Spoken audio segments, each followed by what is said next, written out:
japonais, ce nom, c'est celui de l'application lancée par le gouvernement qui permet notamment de protéger les femmes dans les transports en commun. Marre des regards insistants, voire lubriques dans le bus, marre des frotteurs dans le métro, marre des mains baladeuses dans les rames bondées pour les femmes. Il est parfois difficile de se sentir en sécurité dans les transports. Une réalité qui n'est pas propre à la France, hein, Fanny. Oui, au Japon, 70% des passagères disent avoir été victimes d'attouchements. Le gouvernement japonais a donc pris des mesures drastiques et parfois étonnantes. La correspondance de Bernard Delattre. Au Japon, pendant les heures de pointe, des rames de train ou de métro sont interdites aux hommes. Seules les femmes y ont accès.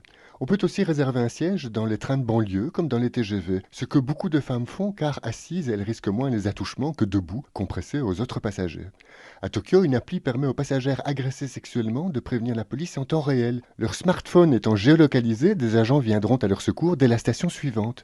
Et puis pour éviter les photos volées qui attentent à l'intimité des voyageurs, les smartphones japonais sont conçus afin que le mode silencieux ne puisse pas être activé quand on utilise leur caméra. Et dans les gares, des avis mettent en garde les femmes qui s'apprêtent à gravir des escaliers ou à emprunter un escalator. Derrière elles, des hommes pourraient profiter du dénivelé pour filmer sous leur jupe avec une micro-caméra. Elles se vendent comme des petits pains au Japon. Tokyo, Bernard Delattre, Europe 1. On termine ce journal, Fanny, avec